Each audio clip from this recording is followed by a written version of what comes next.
Distinguished ladies and gentlemen, may we please rise as the Vice Chancellor procession files into the auditorium.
Please remain standing for the national anthem, and that will be followed by the NOUN anthem.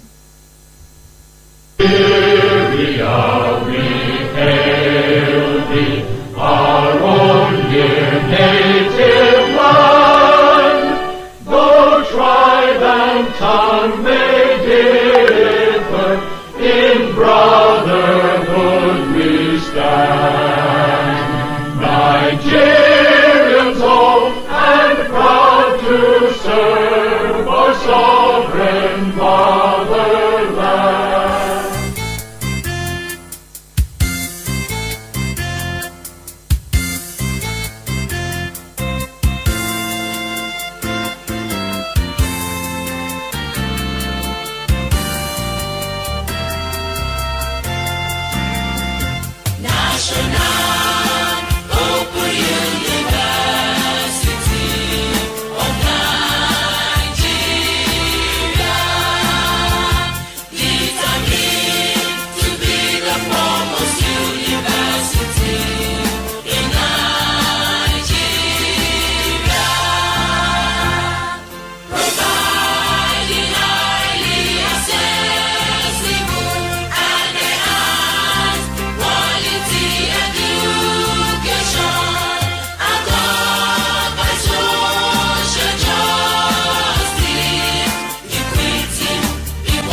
I bring to you a very warm good morning greetings from the headquarters of the National Open University of Nigeria, here situated in Nigeria's nation's capital, Abuja. Welcome you all to keeping with the tradition of the National Open University of Nigeria in rolling out its inaugural lecture. Again, welcome to the 35th Inaugural Lecture of the National Open University of Nigeria in that series. Today, an all-important event in the annals of this university. The topic, Reclaiming Marginalized Voices, Intersections of Linguistic Diversity and Educational Spaces, will be deconstructed by no other than Christine Ofulue, PhD, a professor of linguistics in the Faculty of Arts here at the National Open University of Nigeria. Before we begin with the opening chapter of this all-important event, permit me kindly, distinguished ladies and gentlemen, to want to recognize some very critical members who are joining us here for this wondrous task. At this moment, I'd like to welcome most profoundly the chairman of the occasion and Vice Chancellor of the National Open University of Nigeria, Professor Olufemi Peters, who is here with us today. So it's a pleasure having you around.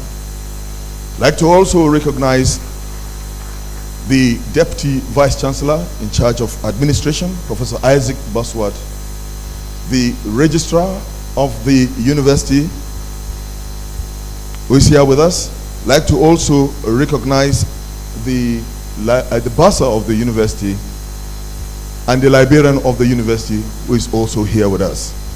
Permit me, ladies and gentlemen, to very quickly recognize the host dean of the, that's the Dean Faculty of Arts, where our celebrant and inaugural lecturer is coming from. The Dean Faculty of Arts, sir, you're most welcome. The reason we are gathered here this moment to celebrate a very astute and consummate academic, Professor Christine Ofulue, our 35th inaugural lecturer. You're welcome, ma'am. And of course, the university orator, Dr. Matthew Oguche, who is here with us. The list is still on. I'd like to recognize the former Vice Chancellor of the National Open University of Nigeria, Professor Vincent Ado Tenebe, who is joining us here for this program. Professor Emeritus Godwin Sogolo is also here with us. A former Deputy Vice Chancellor in charge of administration, Professor Nabath Tanglang, is also here with us. Permit me, ladies and gentlemen, to very expressly recognize all the way from the University of Ibadan, Professor Igbokare, who is here with us. I can see friends, family members, and well-wishers of the 35th inaugural lecturer who are gathered here to drum all the support necessary for the celebrant. Time and space cannot allow me to recognize you individually by your name and social status. Other members who are gathered here, gentlemen of the press, ladies and gentlemen, it is our 35th inaugural lecture. And as we begin to roll the carpet, I'd like to invite the chairman of this all-important event and the Vice Chancellor of the National Open University of Nigeria, Professor Olufemi Peters, for his welcome remark.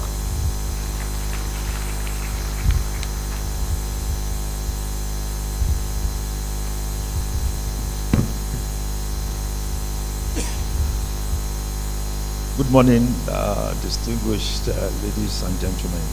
Here present, the principal officers of the National Open University of Nigeria, led here by the Registrar, Mr. Dipo Ajayi. The bursar, is the bursar here? He's still counting money. Malam Nasiru Marafa, the Deputy Vice Chancellor Administration, Professor Isaac Bosworth, the librarian, the University librarian, Dr. Angela Opala. I also want to welcome to his university once again, Professor Vincent Ado Tenebe, the former Vice Chancellor of our university. Please award him recognition, please. And of course, one of the greatest supporters we've had as an administration in the university, spanning over 15 years now, Emeritus Professor Godwin Sogolo. You are welcome to this inaugural lecture. The hosting dean, Professor Godwin Amachonu, and the person who has brought us all here together in the person of Professor Christine Ofulue. You are welcome. The family and friends of the inaugural lecturer, and I can see some quite notable people. I'm even surprised Professor Osho is here. I can understand the sister will be here, Mrs. Grace Adeshino. We thank you for the last time you came here when your family gave us a wonderful convocation lecture. You are also welcome to our university. Friends and colleagues of the inaugural lecturer who have come here and those online, the Senate of the National Open University of Nigeria, friends and colleagues, I welcome you to the 35th inaugural lecture. Indeed, it is unbelievable that our university has recorded this number within its short existence of operations. And for me, this is a demonstration of the profound growth that our university has witnessed. And I want to congratulate not just today's inaugural lecturer, but all the academics who have had to come here, including myself, to espouse one or the two things that we had worked on. An inaugural lecture typically marks the formal introduction of a new professor in any academic institution and provides the opportunity for the individual to present their research over time, their teaching philosophy over time, and perhaps the mission statement for their role within our institution. Today, it is the turn of Professor Christine Iyetunde Ofulue.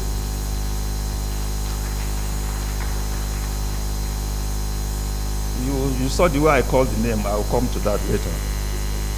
Professor Ofulue is an accomplished linguist who must have mastered the many different aspects of vernaculars, or can I say languages, in terms of their structure, their meaning, their phonetics, their syntax, their semantics, and their socio-linguistics, which it's very important.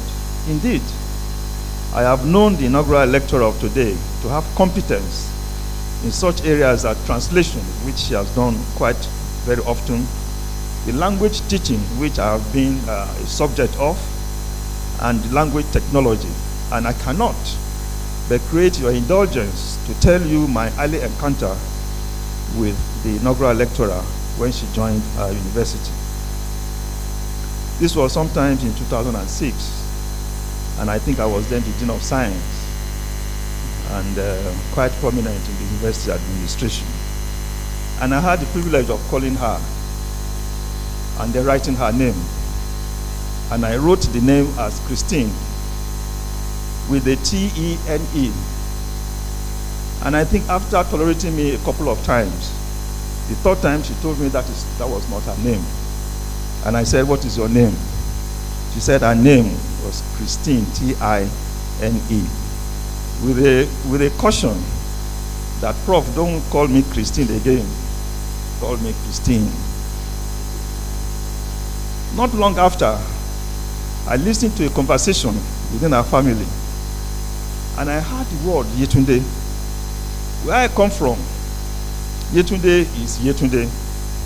But that particular day, I thought I heard something different, so I called her. I said, "What did I just hear them call you?" She said, "Iyetunde." I said, "Why is your own always different from other people in terms of phonetics or things like that?" So I am therefore expecting her this morning to give us our opinions in the many languages that are spoken, that she has come across during her course of academic scholarship.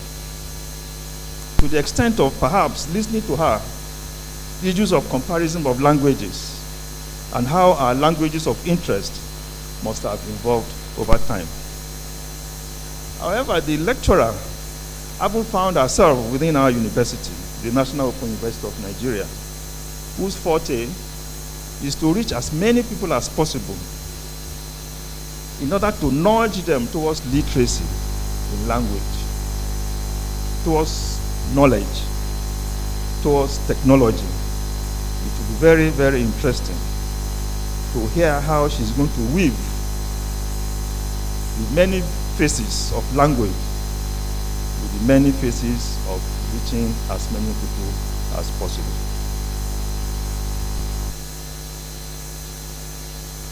Distinguished men and ladies, Professor Ofulue has been a pillar to our university and has handled so many fantastic directorates in our office. Indeed, I have had, in many cases, I've had time to turn to her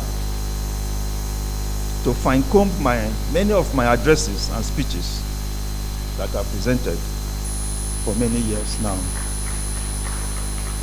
And so, I want you all to please listen to what she has to tell us about language, which is different for many of us, English, and how she's been able to weave this within the open and distance learning education. Permit me, therefore, to invite the inaugural lecturer, Professor Christine Ofulue. Professor Christine Ofulue and Professor Christine Ofulue, please.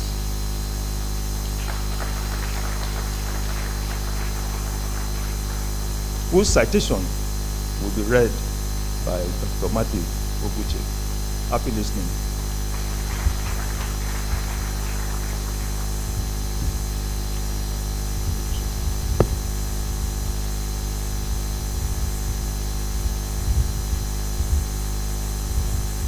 It's such an honor and a privilege for me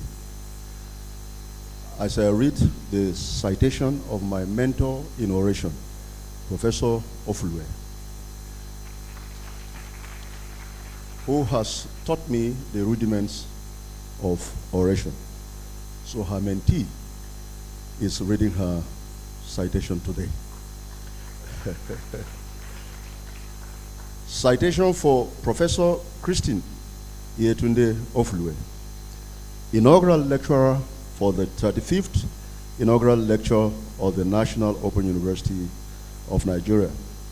Professor Christine Iyetunde Ofulue is a distinguished African scholar whose career embodies intellectual excellence, transformative leadership, and a deep commitment to advancing the fields of linguistics and open and distance learning, ODL. Her vision and service has shaped the development of quality educational structures, not only at the National Open University of Nigeria, but also across Nigeria and on the African continent. Born on November 24, 1965 in Kaduna State, and from Okeri, local government area of Kogi State, Professor Ofulue's academic journey reflects brilliance and resilience. She attended Ireti Girls Primary School, 1970 to 1975, and Queen's College, Lagos, 1975 to 1980, before earning a Bachelor of Arts, BA in Linguistics, from the University of Ilorin in 1984, and an MA, Masters in Arts in Linguistics, from the University of Ibadan in 1986. She obtained her PhD in Linguistics from Indiana University, Bloomington, United States of America in 1992, and later added a postgraduate diploma in distance education from Indira Gandhi National Open University, IGNOU, India, in 2008. This is a testament to her lifelong pursuit of learning and academic excellence. Her professional path began with translation consultancy at the United Bible Societies and the Bible Society of Nigeria, 1992 to 2000, where she contributed to several translation projects, including Rubasa, Igede, Idoma, Tiv, Hausa, and the Okun Bible. She moved into academia in 2002 as lecturer 2 at Covenant University, and in 2005 joined NOUN, where she rose to become Professor of Linguistics in the Department of Linguistics, Foreign and Nigerian Languages. Professor Ofulue has authored or co-authored 38 publications in peer-reviewed journals and books, and several presentations at national and international conferences spanning social linguistics and ODL. She has led UNESCO Commission projects, served as principal investigator for a TED Fund National Research Funded project, earned the Fulbright African Research Scholar Award, and contributed as co-researcher to the Agence Nationale de la Recherche founded Nigeria SINCOR project. Through these engagements, she has contributed to advancing scholarship, strengthening ODL structures, and empowering both educators and learners. Professor Ofulue is committed to professional service and community engagement. She holds editorial and peer review responsibilities, such as managing editor of the West African Journal of Open and Flexible Learning, WAJOFL, and associate regional editor of JL4D, Commonwealth of Learning. Her membership span leading linguistics and ODL academic and professional associations. Her community service is additionally evidenced by her leadership within the Queen's College All Girls Association, having served as a member of the Board of Trustees and Chair of the Education Committee. Mr. Vice Chancellor, sir, Professor Ofulue is an inspiration to colleagues, students, and the wider academic community. She exemplifies the ideals of rigorous scholarship and visionary leadership that defines this university. Ladies and gentlemen, it is my honor and privilege to present Professor Christine Iyetunde Ofulue as the inaugural lecturer for the 35th Inaugural Lecture of the National Open University of Nigeria, as she delivers her lecture titled Reclaiming Marginalized Voices, Intersections of Linguistic Diversity and Educational Spaces. Proceeding on the Vice Chancellor's earlier invitation, I now invite the inaugural lecturer to the podium.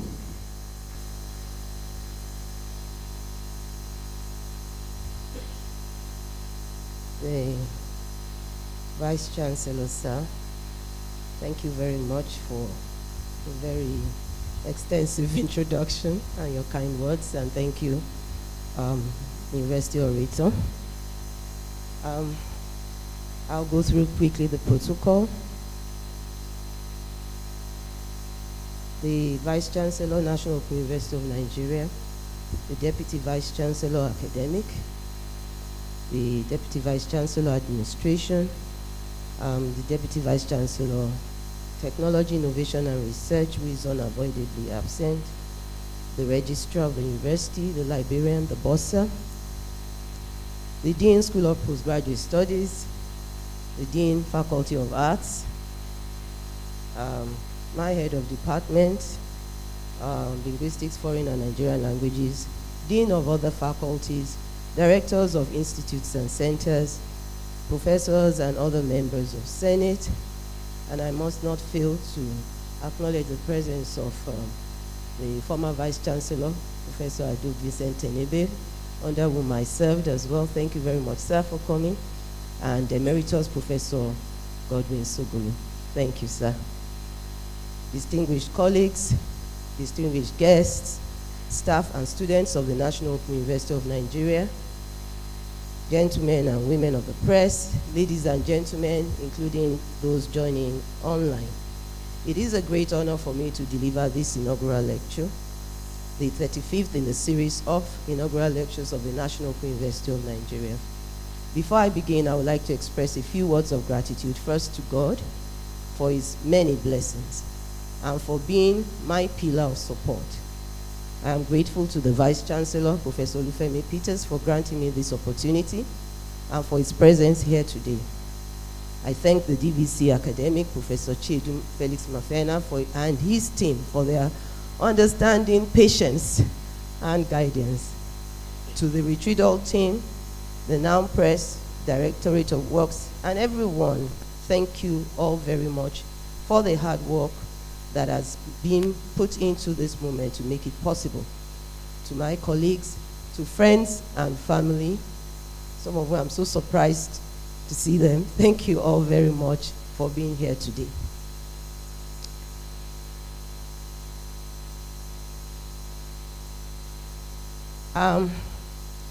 I have a brief outline, and Vice Chancellor, sir, distinguished guests, as you all already know, today's lecture, Reclaiming Marginalized Voices, Intersections of Linguistic Diversity and Educational Spaces, brings together the imperatives of social justice and educational transformation. My aim is to demonstrate how a genuine embrace of linguistic and educational diversity can help us reimagine society and education as spaces where every voice is heard and every learner can belong and thrive. To begin, I'll clarify the foundational concepts which I've identified: marginalization, linguistic diversity, educational spaces, so we can navigate this terrain with a shared understanding. The lecture is in two major parts. The first part is titled Linguistic Voices, and it presents a portrait of Nigeria's extraordinary linguistic landscape with over 500 languages, and explains why the reclamation of these voices matters for unity, development, and cultural resilience. Next, I reflect on how my academic journey, mentorship, and fieldwork, both within Nigeria and internationally, have helped my commitment to studying marginalized language varieties, notably Nigerian Pidgin, and you will hear a bit of that today, as well as small, often endangered language groups. With this foundation, we will explore 6 core themes from my research. 1, the fluid nature of language boundaries, the impact of language ideologies and identity, shifting attitudes in multilingual environments, the social dynamics of language practices, the effect of naming on legitimacy of these languages, and the exclusion of certain languages from high status domains. Centrally featured will be the Niger Syncore project, a research collaboration that has shed light on Nigerian Pidgin involving status and function. I will also touch on research into indigenous languages such as Yoruba and a language called Gun by the Gumbe people, but commonly known as Egun, the Eguns, which I think we're more familiar with, drawing connections to broader questions of endurance and meaningful participation. Part 1 concludes with a summary of the findings and their significance both for scholarship and society. Part 2 is on educational spaces, and will explore the evolution of power, open, distance, and flexible learning. Themes such as access, that's openness, capacity building, technology, quality assurance, research, and the ongoing struggle for legitimacy in ODL will be examined, with a synthesis on how lessons from linguistics can inform educational reform. To conclude, I share key recommendations and hopes for the future to reinforce a vision where justice and inclusion prevail. This lecture aims not only to diagnose exclusion, but also to chart a pathway where every voice in our society is acknowledged and valued. Vice Chancellor, sir, distinguished colleagues, ladies and gentlemen, it was the Nigerian novelist Chinua Achebe who once observed that until the lions have their own historians, the history of the hunt will always glorify the hunter. This vivid metaphor reminds us of the reality of silenced voices that are erased from history, overlooked in policy, and often excluded from practice. Such unheard voices distort our narratives and diminish our shared humanity. In many respects, this metaphor captures the central concern of my inaugural lecture, which the title you already know. My intellectual journey has evolved across 2 distinct yet interconnected worlds, linguistics and open and distance learning. And today I aim to bring those 2 worlds into dialogue to interrogate the realities and dynamics of marginalization, how voices are silenced, how exclusion is perpetuated, and how reclamation and inclusion can be pursued. The first context is that of linguistically diverse societies, where language, rather than serving as a tool of expression and identity, often becomes a means of marginalizing communities and excluding them from full participation in national life. We're all too familiar with that in Nigeria, that although the language policy on education prescribes the mother tongue instruction or the language of immediate environment that to be the medium of instruction, that vision remains largely unrealized in practice, and English dominates over many of the 500 indigenous languages. The second context is that of open and flexible educational landscape, where learners, despite the promise of accessibility, are sometimes confronted with invisible barriers that limit their empowerment and recognition. Thus, we see a parallel where silencing of voices occurs in both language communities and in the educational space. It is within this intersection of linguistic diversity and flexible education that I situate today's lecture. And more importantly, I aim to show the parallels and intersections between the 2 domains, where the struggle of languages for survival resonates with the struggle of learners for equitable access and dignity. Ultimately, my goal is not to dwell on the reality of the exclusions, but really to envision an inclusive and transformative, possibilities and demonstrate how embracing diversity and inclusion can help us reimagine education and society as spaces where, again, every voice is heard and every learner belongs and every individual has the opportunity to thrive. So these are the terms that will frame this conversation: marginalization, systematic silencing or exclusion, reclamation, the deliberate efforts of these groups to regain visibility and agency, voices, whether it's linguistic, cultural, intersections, points where all these meet, linguistic diversity, the coexistence of multiple languages, and histories and geography and global forces as well. Then educational spaces, both formal and informal, whether it's physical, digital, or hybrid. So having clarified these foundational concepts, it's helpful to situate them in the Nigerian landscape. So, well, this is just to give us a point of reference. That's the language map. Nigeria stands as Africa's most linguistically diverse nation. We're not sure of the number, over 500 languages, cutting across 3 major language families, spoken by over 223 million people. And this diversity means that multilingualism is not just common, but a way of life, that Nigerians regularly navigate fluidly among local, regional, and national languages. While English sits on top of this hierarchy as the language of formal education administration, many minority languages are facing endangerment, policy neglect, and declining intergenerational transmission, that is passing from parents to child, marking a stark divide between grassroots linguistic reality and official recognition. At the heart of this is where Nigerian Pidgin stands, a vibrant result of century-old contact, trade, and multicultural adaptation. It's among the 76 pidgins and creoles in the world, and there you have a map of them spread around the world.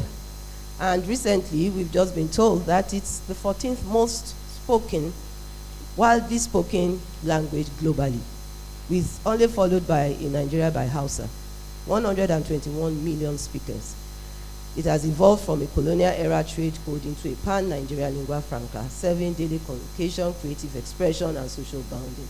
The journey of Nigeria Pidgin is not just a story of marginalization, but also of resilience and reclamation, a testament to everyday Nigeria's capacity to forge unity and voice across boundaries.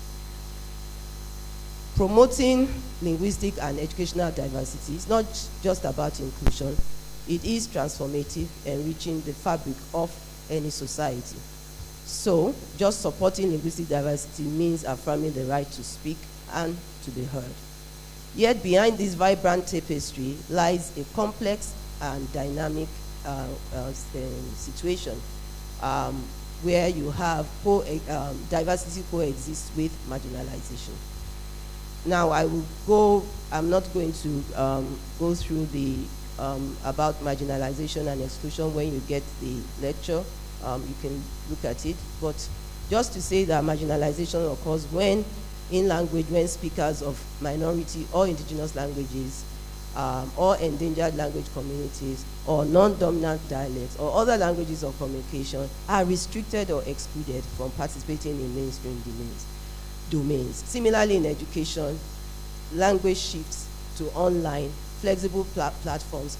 You still have marginalization there, which includes students from rural areas or low-income backgrounds, or those with disabilities facing inaccessible technologies, and they are inadvertently excluded from our curricula. So why does it matter? Promoting linguistic and educational diversity is not just about inclusion, it's transformative, enriching the fabric of society. And just as supporting linguistic diversity means affirming the right to speak. Fostering diversity in educational places means transforming content and pedagogy to reflect the active participation and contributions of excluded communities. Linguistic voices. Vice Chancellor, sir, distinguished colleagues, to frame this lecture, I draw on the six guiding concepts that I had earlier enumerated, and to look at, to use marginalization that provides the lens through which I examine how both languages and learners are systematically silenced. I think we get the points generally right now, and then how, while reclamation highlights the strategies through which they resist and assert agency. The voices represent their forms of expression, and I had already gone through those key concepts. Now, these concepts, in what follows, we have 6 themes. Those are the themes listed there. The fluidity of language boundaries, language ideology and identity, language attitudes, the socially contextual nature of language practices, naming practices in Nigerian Pidgin, and the exclusion and stigmatization of marginalized varieties. So these are the themes that we'll be looking at and going through very quickly. First, let me say a bit about my background and approach to linguistics. So there you see traditional structuralism and post-structuralism. Linguistic at its core rests on a universal principle. There are several others, but one universal principle that is relevant to our discourse, that all languages are equal. There is none that is less. So, while politics, economics, and colonial histories undoubtedly privilege certain languages, linguists recognize this very principle. Every language is a unique repository of knowledge. It's not just about owning a language, but when a language goes into extinction, we merely do not lose vocabulary. We lose ways of speaking, ways of seeing, ways of remembering, and ways of acting in the world. This conviction has shaped my academic path, and although I entered linguistics almost by accident, my early career as a Bible translation consultant, especially with small language groups, impressed upon me the immense link between language, culture, and power. Under the mentorship of scholars who viewed languages not only as grammatical systems, which is the structuralism, but as vessels of history and identity, I was drawn into the study of Nigeria's marginalized language varieties, especially Nigerian Pidgin, and of smaller endangered languages that are struggling for vitality. So my research revolved around 3 areas: Nigerian Pidgin, tracing its history and all of that into NOUN, small group languages, and then comparative research, which took me to comparative studies with other creoles, especially in North America, African American variety, and a variety called Gola Gichi, spoken by those ancestors, the children of the ancestors of slaves that were carried from the West Coast across the Atlantic. And so you'll see them, it's a group that crosses the coast of the US from North Carolina to Florida. These scholarly commitments have sharpened my fieldwork experience, fieldwork in the Western Niger Delta, and then later as a Fulbright scholar. And the encounters powerfully underscored how the stories of local varieties and stories of Africa and colonial legacies and of transatlantic histories. So it is with this that I come to this, and I hope this works. So the first theme is really looking at language boundaries. They are fluid, they are not rigid. And what do we mean by that? Basically that what structuralists have tried to distinguish, to say this is where one language begins and ends in terms of grammar and structure, and this is where the other begins, and so on and so forth. In Nigeria, speakers fluidly transverse English, Niger, and indigenous languages in a single conversation, or even a single sentence. And this movement across boundaries is not haphazard. It's purposeful. And we see that in this example, which I think we are all familiar with. Is an old song, and permit me to, I hope it works.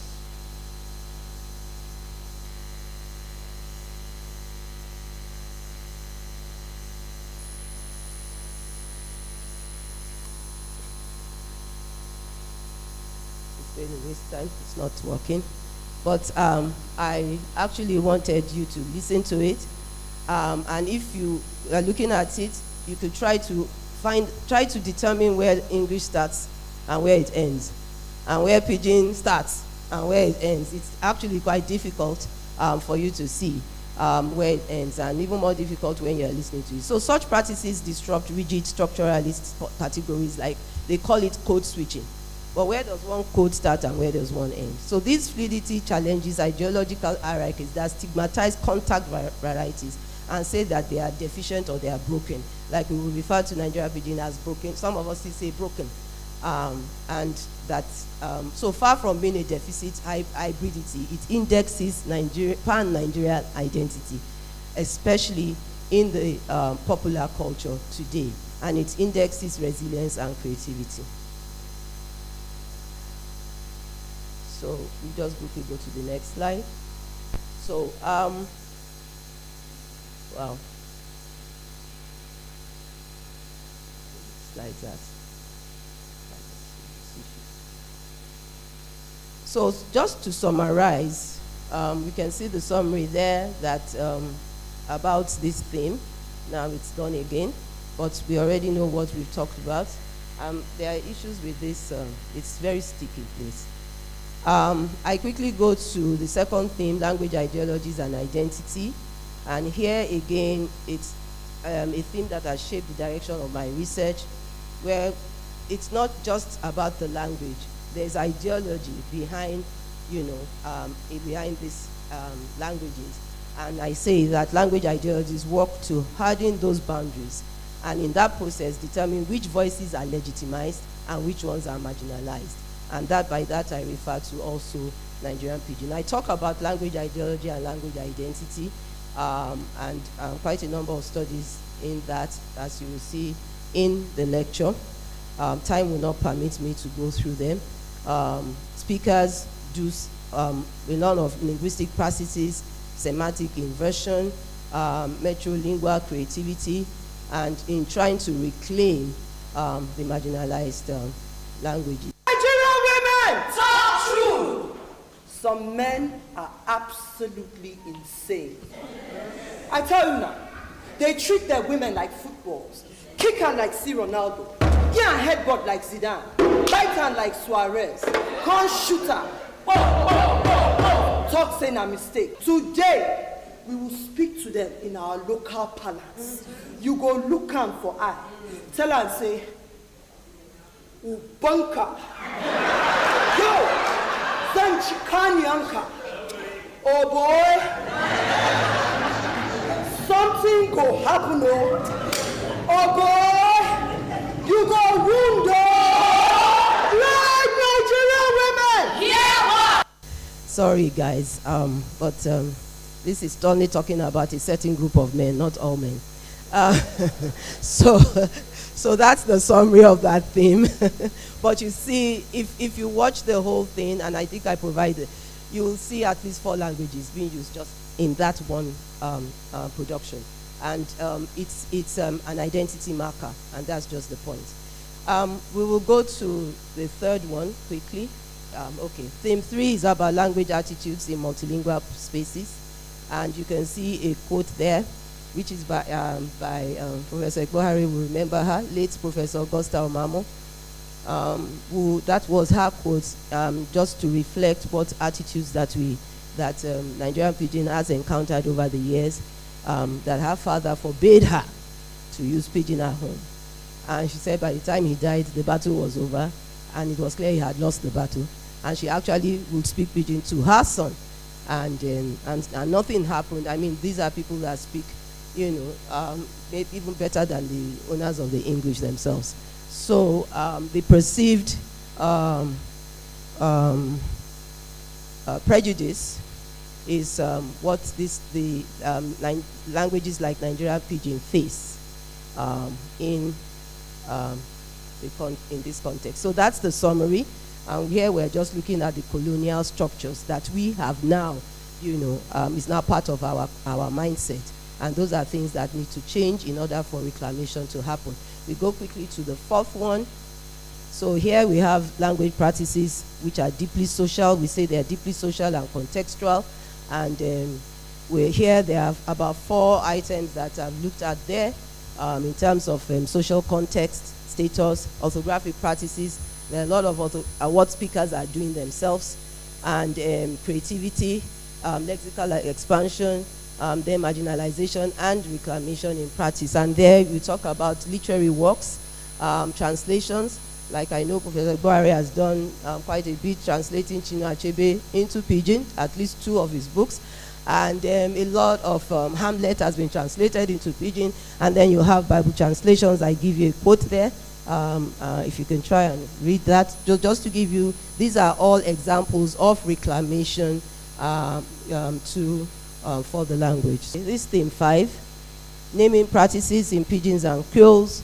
And so here I trace the evolution from when it was known as broken English to Pidgin English, and the whole story about removing the tag English, even though that's the language it had contact with, but because it associates it with second rate, not good enough, and it stigmatizes it. So that's how Nigeria Pidgin came up. And now we as linguists have proposed Naija as the name, the label for Nigerian Pidgin, which is what is done in other places as well. There are some other languages like that. So in theme 6, I talk about this exclusion and stigmatization of marginalized varieties from formal domains like education. And this is what I call the last frontier for Nigerian Pidgin. And you can see the quote there in one of the studies that we did. The teachers, from the perspective of the teachers, this was in Lagos State, and they said Pidgin should not be used in school environments as it affects students' sound knowledge of English language, which could prove useful in key situations. And of course, we know this is not true, but then this is being perpetrated by no ban policy. There's an unspoken ban that's no vernacular. You can't even speak, you speak Yoruba and all the rest only on Wednesdays. And that is still going on in our public schools. We have that, so the ideology is still, colonial ideology is still very much in place. I talk about comparative perspectives and how this is not just unique to Nigeria, but also to other varieties like Gola Gichi and Haitian Creole and all of those. I'll move quickly now to so we find in for theme 6, the issue of marginalization persists, and education is central to that perpetration. And the reclamation, part of the activity that's going on is translation, all of the popular culture that is going on. So here I want to talk, just quickly introduce to us this project, which has been talked about, sort of like a case study and an example of a reclamation, of reclaiming Nigerian Pidgin. And this was quite extensive. I was a co-researcher along with Professor Boare, and it lasted, I think, 2 years. And the neat thing about it is that there were digital tools that were created that were applied to it. 3 of them. Those that would, we fed it. It was a 500,000 word corpus that was collected and fed into a database and then annotated, and then the tool to parse them so that you could automatically, see, patterns across them. And then there was also a tool, social-linguistic tool, that would allow you to map all the characteristics of the speaker onto what he or she is saying. So the contributions of these were, of course, the corpus is an open access, and the digital and the digital tools are also available so that researchers can actually do comparative work. And so we also have a dictionary and that Professor Boare had worked on, contributed a bit to, and then the grammar. So all of these are examples of reclamation. And we go to that of the indigenous languages. I don't know if that is here. the indigenous languages here. I worked on Yoruba in terms of the technology being used in technology space. And then the language I talked about, Gungbe, I've provided a map just to give us an idea of where it's located. The border actually between Benin actually cuts across this community. So you have some of them in Badagry and some of them in Port Novo. And so the languages that they come in contact with are sort of different, and their relationship to those languages, especially in the house, relationship to their language, especially in the house, is quite interesting. So we have younger generations who are losing their voices as home translation declines. And so a language shift may be imminent. So looking at all of this, in part one, this is what we have. Marginalization persists, voices are contested, educational spaces are decisive, they play a central role, intersections reveal tension, linguistic diversity is unevenly sustained, and reclamation is visible, however fragile. Quickly to part two. I have some recommendations there, but I will probably get back to that at the end. So in part two, here, like I said at the beginning, we are looking at 5 themes. Openness, open education, and these were informed by my research really. Capacity building, technology, quality assurance, and research. And can we go to the next slide? So in the openness, a lot of us, we say, oh, we are open, but what does that really mean? Openness meaning that there are barriers that would hinder or restrict anyone to education, as long as the person, can show that he or she can cope, are those barriers, and we have them hidden. And so there's a chapter that I was commissioned to write, and openness was part of it, to do an assessment of the National Open University in terms of openness. And I think the scores was 63, did very well actually. But openness is a process, so you continue to open. You can continue to increase that level of openness as it permits. And so I will not go into the nitty-gritty of that, but what we have there is that inclusion is not a fixed destination, but an ongoing process of reclamation. Open education is not a compromise, unlike many of us believe. It is the foundation for equity, for legitimacy, and democratization of higher learning. So this is not NOUN's challenge alone. It is our shared responsibility to ensure that open and distance learning becomes a true space of empowerment where no learner is silenced or made invisible. Next slide. So the second one is capacity building theme, and there we look at the evolution. I used NOUN to look at that, and at the foundation it was really building capacity of educators in understanding open and distance learning.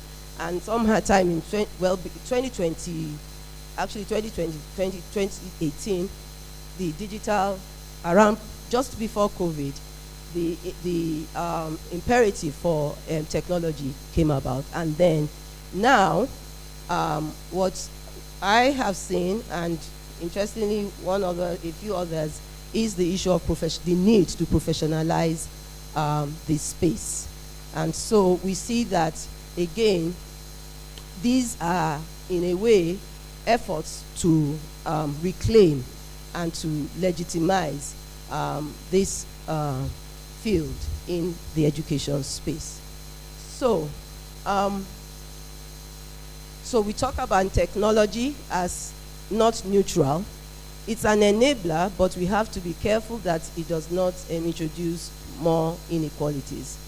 And so it has to be mediated through policy, training, and institutional practice. In the third one, this is technology.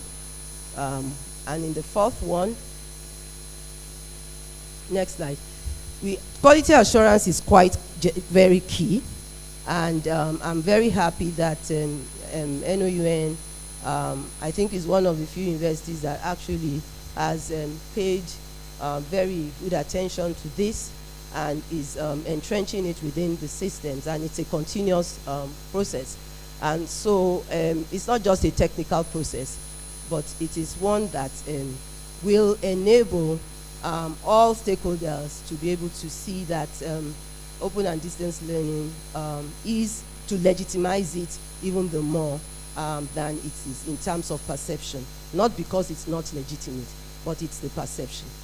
Next, 5, research and knowledge production in ODL.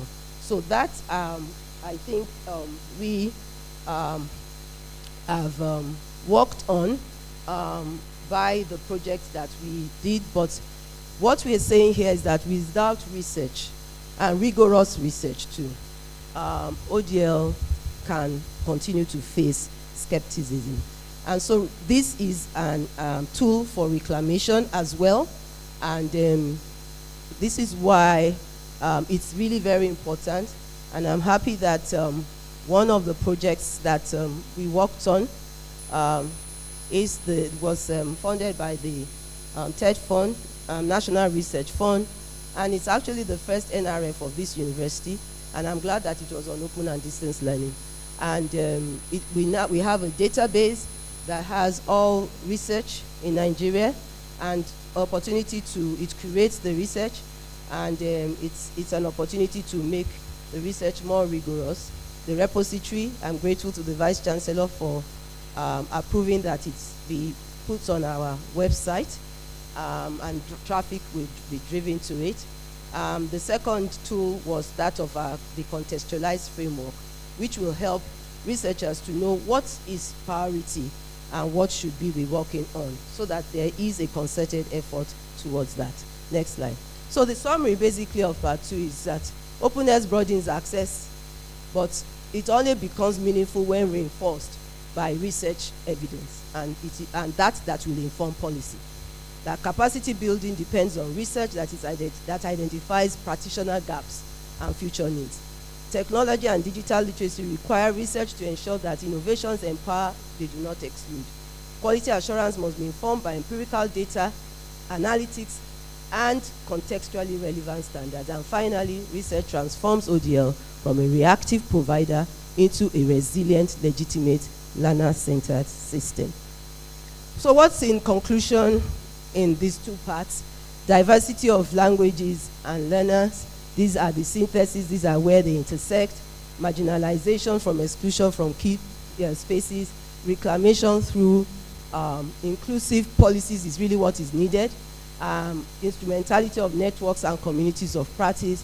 And then, of course, technology is very vital. Next slide, please. So, future hopes and aspirations.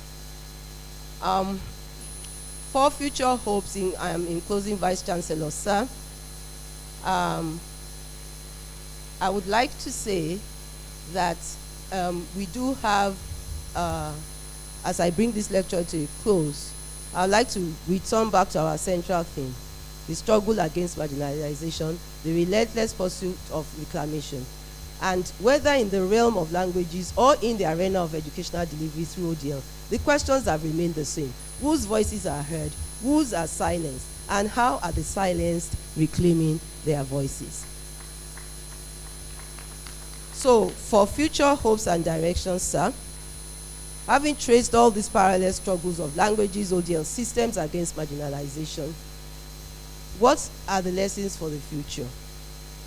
If the lessons of this interrogation teaches us anything, it is that the road toward inclusivity and equity is an unfinished business.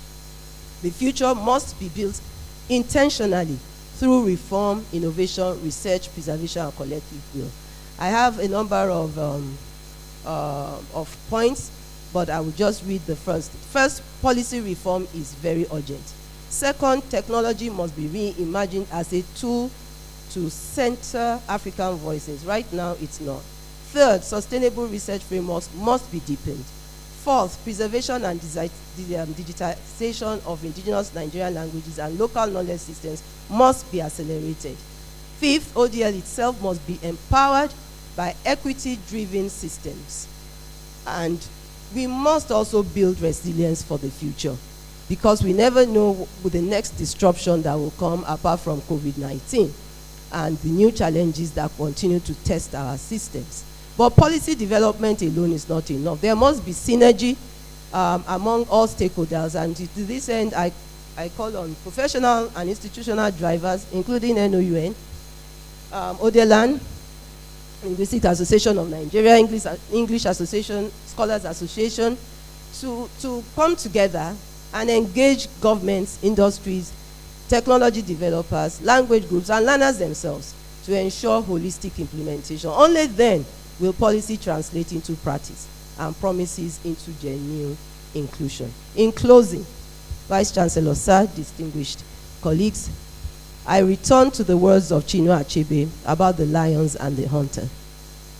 Until the lions have their own historians, the history of the hunt will always glorify the hunter. This lecture has shown that both in our languages and in our educational systems, the lions, the marginalized voices, have too often been silenced, erased, or told only through the lenses of others. Nigerian Pidgin, our indigenous languages, our ODL learners have long been cast as secondary, inferior, and illegitimate. Today, the evidence is clear. Through translation, technology, community scholarship, projects like I've mentioned, the lions are beginning to tell their stories, reclaim their spaces, and affirm their dignity. To ensure that the hunters who speak from positions of power no longer dominate, that's the charge that we have. That the narrative, to no longer dominate the narrative of who belongs and who does not. So, our task through research, policy, technology, collaboration, and resilience is to secure a future where no Nigerian language, no learner, no community is left behind or left voiceless. May we therefore commit ourselves to the unfinished work of reclamation, so that the voices once silenced are not only heard but celebrated at the very center of our shared national story. For when the lions reclaim their voices, Nigeria will reclaim its full identity, and all its citizens will reclaim their right to learn, to speak, and to belong. Thank you very much.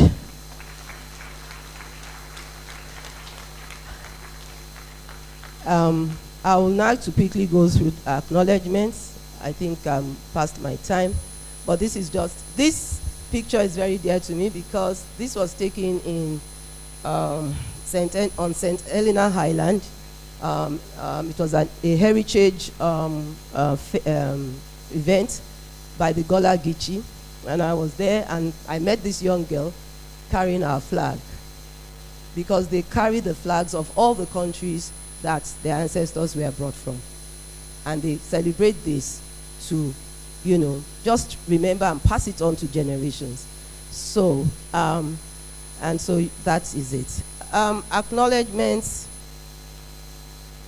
At the beginning of this lecture, I expressed my gratitude to the Vice Chancellor, the Deputy Vice Chancellors, the Registrar, the Dean of Faculty of Arts, Deans of Faculties, Directors, and Senate members. I would like to now extend that appreciation a bit more fully. My academic and professional journey has been shaped by mentors and institutions across many landscapes. At the University of Ilorin, I owe special gratitude to Professor Beban Chumbo, who guided me to see linguistics as a living practical discipline through the lens of translation. At the University of Ibadan, the late Professor Ben Ohi Elugbe, who passed on recently, may his soul rest in peace, was my teacher, supervisor, and mentor, to whom I owe quite a bit. He remains ever present in my thoughts. I'm thankful as well to Professor Francis Egbohare, a brother from another mother, and his dear wife, and other professors for their guidance, camaraderie, and inspiration. At the Indiana University Bloomington, I was privileged to study under Professor Charles Broad. I believe he's late too. And that decisively shaped the course of my academic life. And I remain grateful to Professor Sally Koko Mafweni of the University of Chicago for his gracious support of my Fulbright proposal and generous hospitality.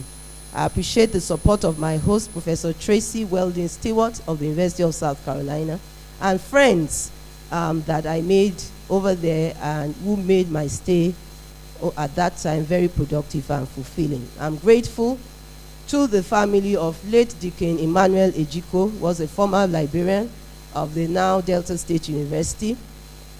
And they welcomed me into their home without knowing me, and that was where I conducted my field work for 6 months. I equally appreciate all the individuals with whom I interacted at the time. These relationships formed during this period have remained with me. My work in Bible translation has been sustained by outstanding networks. The United Bible Societies, which was based in Kenya at the time, and the Bible Society of Nigeria provided me with opportunities to serve, to learn. I remember Dr. Linnell Macheze Zobo, a linguist and longtime colleague, thank her for her wise counsel and friendship. I extend my gratitude to the past and present General Secretaries of the Bible Society of Nigeria for entrusting me with projects, especially the Okun Bible translation, which allowed me to connect my scholarship intimately with my linguistic heritage. The late Professor Ofulue Adebija, mentor and friend, and his wife, Dr. Mrs. Adebija, provided invaluable friendship and encouragement during my formative periods. My professional journey has also benefited from global and regional affiliations in the Gola Gichi community, and I thank them all. My international friends, colleagues, host families who opened their homes to me, making a new terrain feel like home and sustaining my research journey. At the National Open University of Nigeria, I have had the privilege of serving under all the vice chancellors since the university was resuscitated. I thank Professor Olugbemiro Jegede, whom I believe is online, whose vision and passion for ODL forged my own. Professors Tenebe and Professor Abdallah Adamu, who entrusted me with major assignments, including setting up the Quality Assurance Unit and the Directorate of Research Administration. Thank you. And last but not the least, Professor Olufemi Peters, under whose tenure I have served as Director, African Council for Distance Education, Quality Assurance and Accreditation Agency, and currently as Director of Ritridol. Thank you, sir, for your mentorship and for your unwavering support over the years. I think actually more than about 25 years now.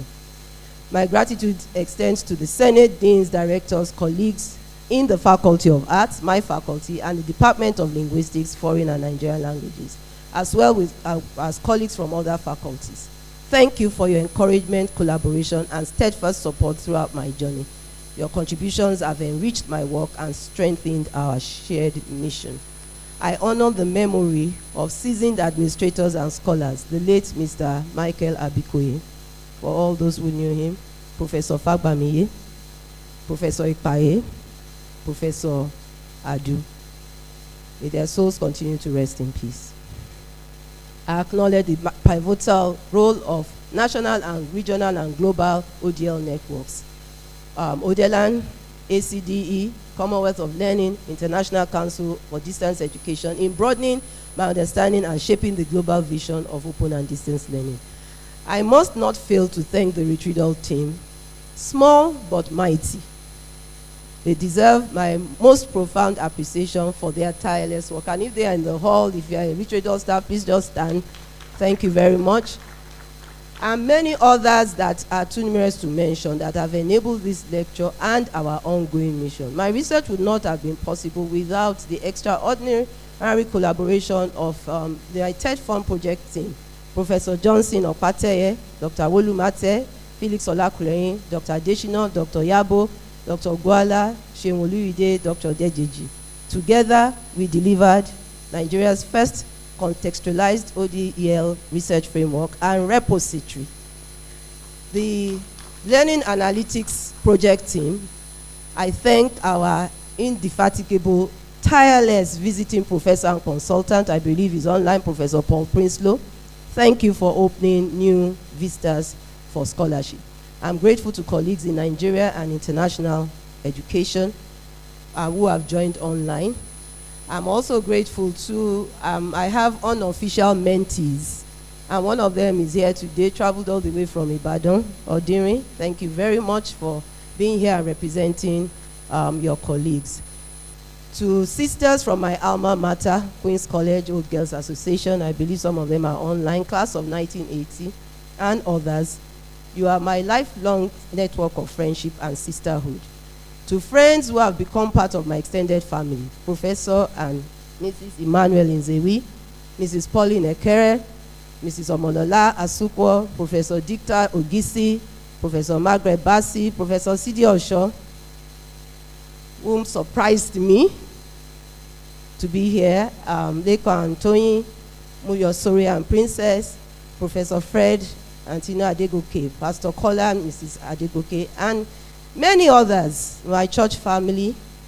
Thank you for your constant support that has been a blessing. Finally, I would like to honor my family, my late mother and father, Dr. Barnabas and Elizabeth Olontoba, and my late elder brother, I know he would have been here, Dr. David Olayinka Olontoba. They were pillars of support to me throughout this journey, and I believe they continue to watch over us that are here. May their souls continue to rest in peace. My sister, Mrs. Grace Oluyemisi Adeshina, and her husband, Dr. Akinwumi Adeshina. My brother, whom I believe is online, Dr. Bumi Olontoba. My sister-in-law, Mrs. Monisola Olontoba. And my sons, one of them is here representing the two, Ife Ofulue, who was responsible for all the visuals, by the way, the cards, the banner, everything. Thank you very much. You have been my pride and joy. I thank my cousins. One of them is here, Dr. Bimbo. Thank you very much. Nephews and nieces, I'm sure they are all online. You have all been my enduring support system, and I thank you from the very depths of my heart. I thank everyone who is here. I know August is a summer month. Most people have traveled, so I'm really very grateful for your presence. A final word, Vice Chancellor, sir. This lecture has shown that marginalization is persistent but never permanent. Nigerian Pidgin is now ranked the 14th most widely spoken language in the world, and it still waits for formal recognition. NOUN, accounting for nearly a quarter of Nigeria's graduates, still faces suspicion about the value of its credentials in certain quarters. These realities remind us that exclusion is not a verdict on competence, but a reflection of ideology.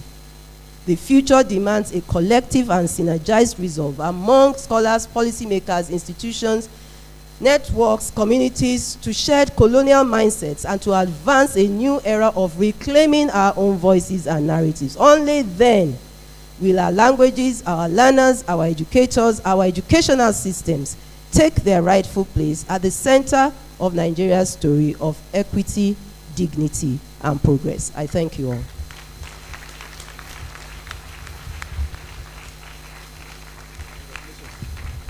I thought it could be louder. Louder. Congratulations. Inaugural lecturer, please still come forward, and may I invite the Vice Chancellor to please come forward for a formal presentation of the 35th inaugural lecture by the inaugural lecturer.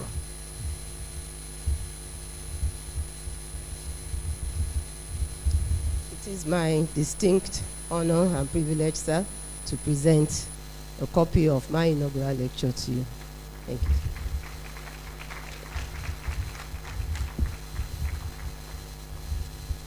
I throw a salute.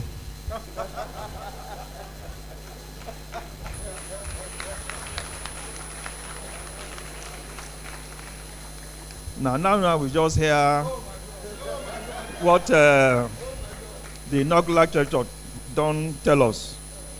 Plenty stories she been tell. So I go just talk them small.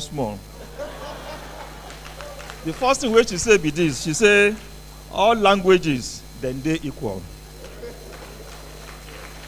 But she can't say some language, if you're not careful, then will go into extinction. And that we all know. Say language, now they make them identify us. Now they tell us who we are. And for those of us who dey Nigeria, we know say language na power. She can't link am with the ODL where she begin the work since 2005. She say as diversity is there for language, so it there for people where they want study ODL.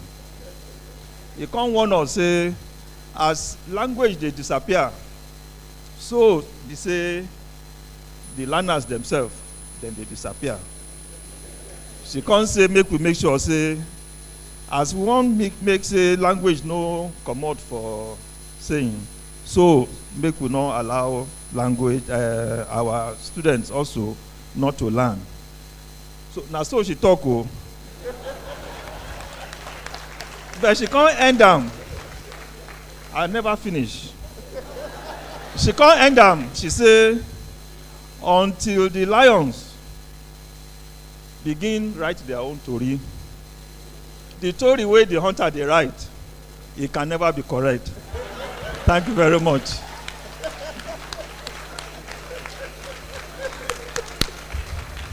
I thought the Vice Chancellor deserves a big round of applause.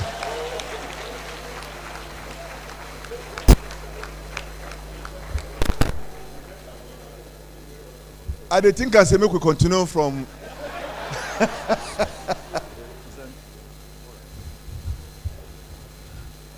So as we don't begin pidgin, make we finish up for pidgin. They've been telling me say the Faculty of Arts. So I go call the dean now. They come make them presentation to the inaugural lecturer of the day.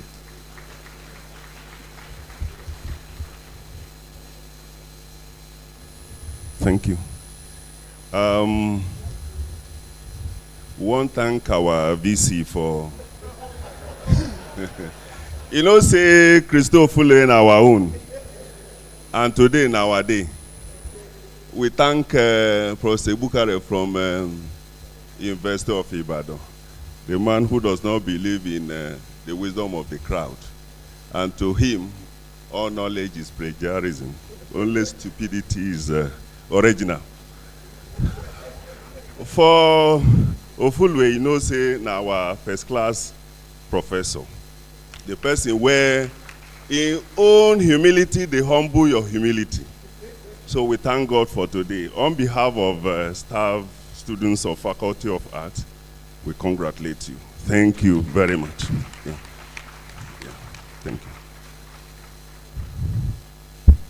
Thank you.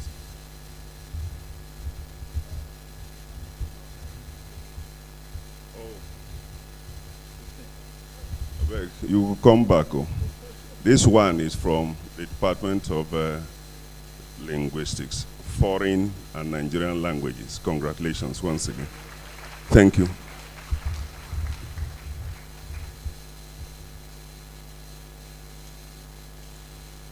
Make I call DVC admin. Make you come say vote of thanks to all of you who come witness to their own.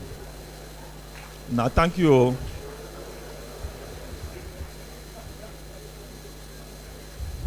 Yeah, thank you, sir. Let me quickly warn that if you go and write this pidgin English for WAEC, or you begin to teach your children this pidgin English, they may not make it. Oh, they need this credit in English. It is now my honor and privilege to give a vote of thanks. All right.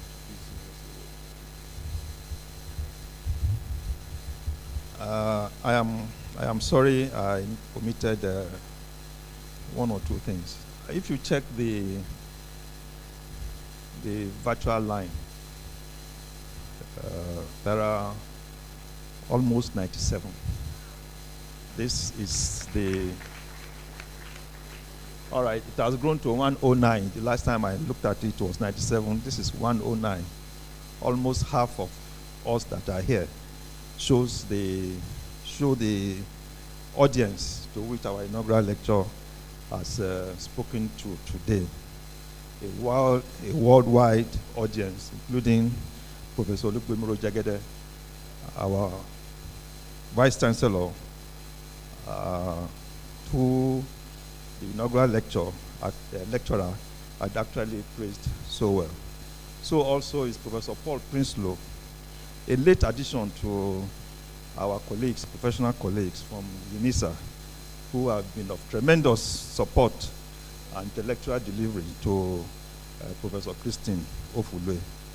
I want to thank everybody, especially that Jagede and Prinsloo. Thank you. Go ahead. Thank you very much, VC and Chairman of this occasion. Of course, I will start the vote of thanks by gratitude to the VC, Professor Olufemi Ayinde Peters. Some of you might not have known the Ayinde. You should know it now today. For creating the enabling environment always. We have surpassed many our equals as far as this inaugural lecture is concerned. And so we are grateful to you, sir, for creating the enabling environment. We are grateful to the inaugural lecturer for today. It has been interesting, it has been enlightening, it has been exciting. Thank you, Prof. Other principal officers, thank you very much for coming. The university orator, thank you very much for the good work you are doing. Continue to do it. The family, the friends and colleagues of the inaugural lecturer, we want to say thank you so much for honoring this invitation. May I single Mrs. Grace Adeshina, who is more known to many of us than quite a number of the family members, and many of us remember her dance steps. Thank you so much, ma, for coming. Yes, at the Abuja Continental Hotel. Now, I thank the former VC of National Open University of Nigeria, former VC of Taraba State University, twice VC. Thank you for coming. I thank the former VC of National Open University of Nigeria, Emeritus Professor Jagede, who is online, along with a host of others online. Thank you very much, sir, for linking up. I want to thank the Emeritus Professor Sogolo, who has always been supportive. The VC has always mentioned and recognized this. Thank you, sir, for coming. I want to thank all the former principal officers who are here present. Thank you for honoring this invitation. I want to thank especially now the Dean of the Faculty of Arts, who has supported the inaugural lecturer. I remember the support of my own Dean about 22 years ago at the Abubakar Tafawa Balewa University, Bauchi. I want to say thank you, Dean, sir. May I quickly thank the DVC ACAT, especially in this regard, because he supports the inaugural lecturers sometimes even with his personal resources. Thank you very much, DVC ACAT, sir. Other deans, directors, former deans, directors, members of the council, members of the Senate, distinguished ladies and gentlemen from National Open University of Nigeria and outside, I want to say thank you very much for honoring this invitation and coming. May God bless you. Have a good day the rest of the day. Thank you very much. Thank you very much, Deputy Vice Chancellor in charge of Administration, Professor Isaac Bosworth. And now we're moving very close to the end of proceedings here. And before we depart, Professor Christine Ofulue, I want to say thank you for emboldening more Nigerians to go ye into the world and speak the Nigerian brand of Pidgin even further. For you to acknowledge that the Nigerian brand of Pidgin language is the 14th most spoken language across the globe. I don't think there can be something better at this time than that. So that is heartwarming. But before we depart, my attention has just been drawn that the inaugural lecturer will want to say something before we leave.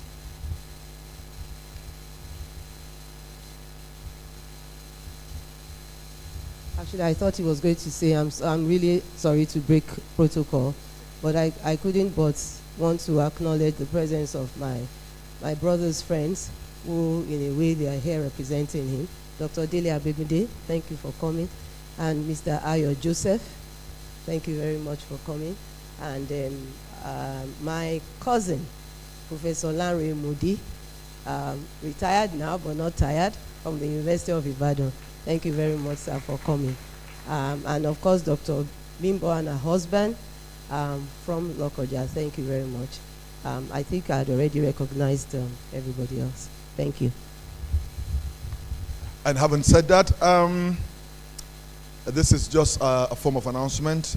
Senate members are to go to the new Senate chambers lobby for their refreshments, while friends of the inaugural lecturer and other special guests are to go to the first floor of the NOUN Conference Center, and that's where we are here, the first floor, for your own refreshment. And to our friends who are online, the Vice Chancellor has been very gracious in that direction, and he has developed an app. All you need to do is to go to your immediate bottom right corner of your system. There's an icon there. Press entertainment and your food will be out. Thank you very much. May we all rise for the closing anthem.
Nigeria.